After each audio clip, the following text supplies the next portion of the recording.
I thought I was their daughter, but one text message revealed what they really thought I was, their personal cash cow. That one message, a single, careless joke, shattered years of pretending and brought everything crashing down. So, let me take you back. My name's Ella. I'm in my late 20s with a pretty good job in tech. It's not flashy, but it pays well. I can travel, treat myself, and live a life that's mostly stress-free. Or it was supposed to be. For the last few years, a weird pattern started. Every single time my family decided to go on vacation, somehow I was the one footing the entire bill. It all began so innocently. I'd pay for small things, a meal here, a dinner there when they visited, an occasional birthday gift. It wasn't enough to make me feel used, just me being a good daughter. Then, one year, my family decided to go to the Bahamas. It was a big family reunion trip, and I thought, why not? I'll help out. I figured I'd cover a few things, like help with the flights or chip in for the house rental. But that was just a foot in the door. 1 year turned into 2, then 3, and before I knew it, I was paying for the entire vacation. Every single year. We're talking flights, accommodations, food, everything. The whole works. And the thing is, I never offered.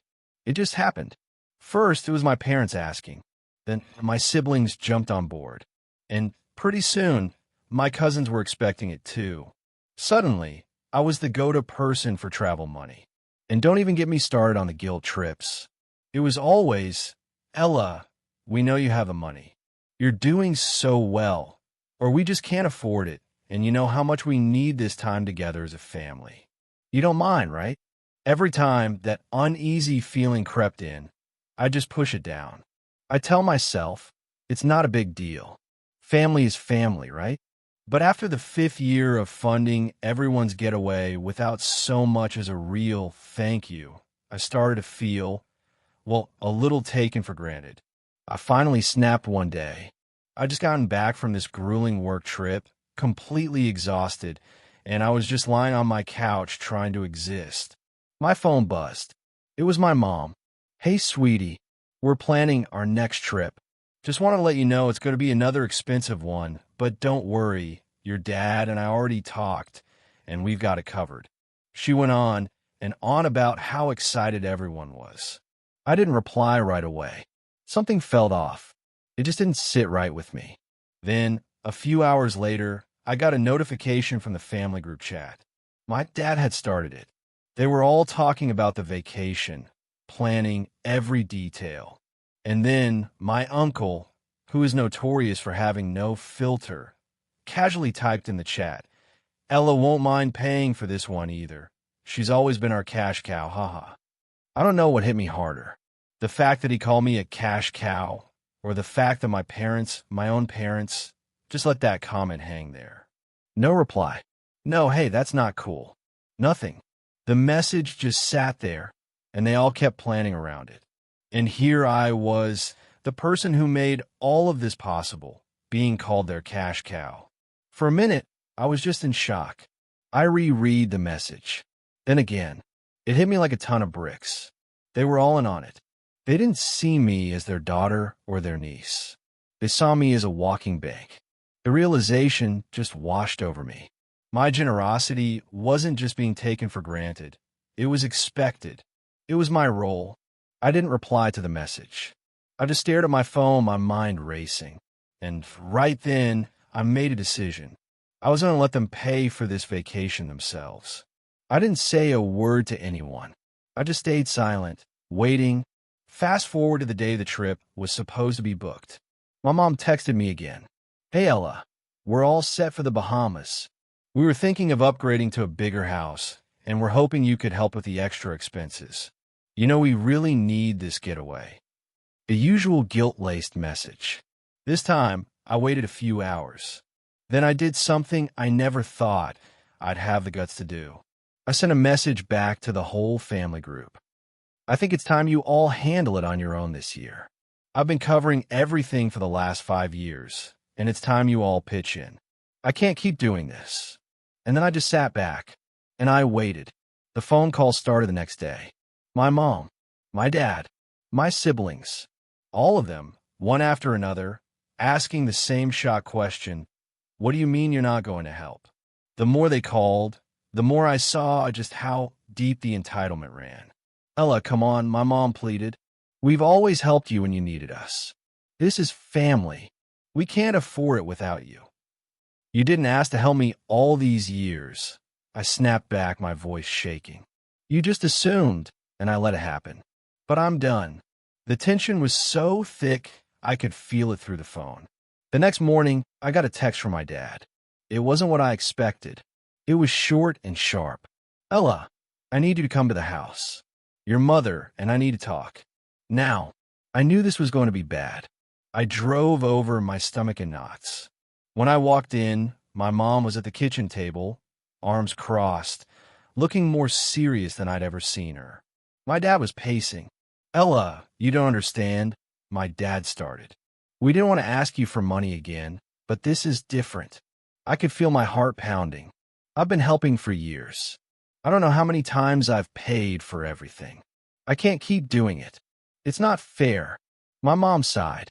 "You've always been the one with the money, Ella. Why are you being so difficult now? This is just a little favor for family." Her words stung. "It's not a little help anymore. It's always me, and I'm tired of it. You're our daughter. You should want to help us.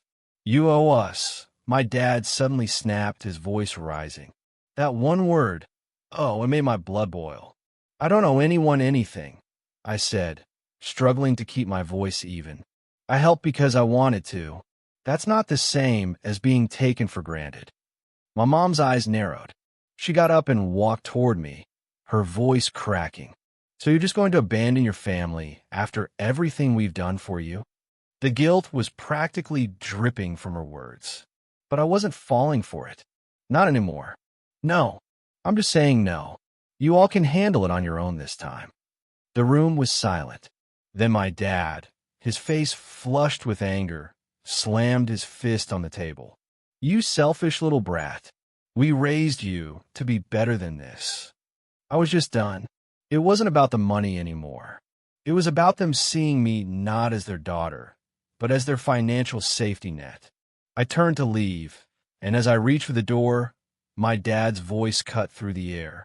"Ella, if you walk out of here now, don't bother coming back. We're done." I didn't say a word. I just walked out and closed the door behind me. The next few days were interesting. My phone was blowing up. My brother, Mark, called first. "Ella, what the hell is going on? Why are you being such a diva about this?" "The real problem, Mark," I said, my voice cold, "is that I've been to family ATM for years, and you all just expect it. I'm done." I could hear him hesitate. "Fine," he finally said. "But don't say I didn't warn you when this all blows up." And it did. I found out from a cousin that my parents were sending messages to the whole extended family, painting me as this selfish, ungrateful monster. It was a full-on smear campaign. I was the villain. Then a week later, my dad called. His tone was completely different. Softer. "Ella, listen. I'm sorry," he said. "Your mom and I, maybe we pushed too far. We didn't appreciate you." I almost laughed. This wasn't an apology. This was damage control. "We need you for the trip," he finally admitted. "We can't do it without you. Please, Ella, just this once." And that's when I decided to play my hand. As soon as he said, "just this once," I felt something in me just snap. "Dad," I said, my voice dangerously calm. "I've been saying no for weeks. What makes you think I'm going to change my mind because you're begging?" His voice got defensive again. "I don't know what happened to you. What happened to the Ella who cared about family? Maybe that Ella finally realized she was being used." I shot back. "I've paid for your vacations, your bills. I even helped with your new car. And now I'm selfish because I won't fund your next getaway? You don't get to twist this. This is about you all being so entitled you think it's okay to treat me like this." I could tell he had nothing. But I wasn't finished. "You've taken me for granted for years, Dad. I've been a cash cow, just like Uncle said. And you know what? That stops now. "You've changed," he said, his voice cracking. "You're not the daughter I raised." "You're right," I snapped. "I'm not. I'm someone who knows better than to let people walk all over her. And I guess you won't learn that lesson until it hits you where it hurts." I hung up. That night was hell. The angry messages, the guilt trips. It felt like the whole family was turning on me. I felt so alone. The next morning, a text from my mom. "Is money really more important than family?" My anger just boiled over. It was never about the money. It was about the manipulation, the entitlement, the assumption that I would always be there to bail them out. A few days later, they tried a new tactic, an invitation to their house to make things right. I knew it was just another trap, so when I showed up, I was ready. My dad opened the door. "Ella, we've been too hard on you. We're sorry. We didn't mean to make you feel like a cash cow." He was trying so hard to sound sincere, but I could see right through it. "That's funny," I said, my voice almost too calm. "You're trying to pull the wool over my eyes with this, aren't you?" They swore they were sorry, that they didn't realize what they were doing. "Oh, you didn't realize?" I asked, raising an eyebrow. "Because I feel like I've been telling you for years." Then I leaned forward. "I've been thinking about your trip," I said, watching the panic flicker in their eyes. "And I've decided you're on your own. You can't afford it, and I am not coming to your rescue. I'm done being your safety net." I stood up and walked to the door. My dad, looking completely defeated, just whispered, "Ella, please." I didn't say another word. I just walked out, feeling this strange sense of satisfaction. But I knew this wasn't over. They had no idea what I was about to do next. A week later, my dad called again, his voice trembling. "Ella," he said, "we had a plan. We were going to give you a percentage of the inheritance early. We know you've been struggling." I froze. An inheritance? They were trying to bribe me. The audacity. After everything, they thought they could just throw money at the problem, and I'd come running back. I took a deep breath. "Keep your inheritance," I said, my voice steady. "It's too little too late. You can't buy me back." "You'll regret this," he spat. "You'll come crawling back when you realize what you've lost." I hung up. Then came the final blow. A few days later, my mom posted on Facebook. It was a picture of them on a past vacation, smiling, drinks in hand. The caption read, "Sometimes you learn the hard way that family doesn't always have your back. Just because you give doesn't mean you'll receive. Be careful who you trust." They were publicly shaming me, trying to make me look like the bad guy to everyone we knew. And that was their mistake. Because now I had a plan. I spent the next 2 days gathering everything. Text messages, bank statements, emails, years of proof. I had all the receipts, literally. Then, on a quiet Sunday afternoon, I made a post of my own. I used the same picture my mom had posted, but I added a little something extra, a screenshot of the group chat. The one where my uncle called me their cash cow. The one where my dad had once texted, "She won't mind paying. It's her job to help us." And then I wrote, "To everyone wondering what's been going on with my family, here's the truth. For years, I've been paying for everything, not out of love, but because I was guilt and manipulated into it. I'm done being used. This stops now." The post exploded. Within hours, my phone was ringing off the hook. My mom called, frantic. "What did you do?" she shrieked. "You've ruined everything. People are asking questions." "Helping me," I scoffed. "You were using me. Don't twist the truth to make yourselves look better now." She just hung up. The whole family was in an uproar. But then, something amazing happened. I got a call from my uncle, a different uncle, one who had always been kind. "Ella, I saw your post," he said, his voice calm. "You did the right thing. We've all known how your parents are, but nobody ever had the guts to say anything. You have family here who actually cares about you. We got your back."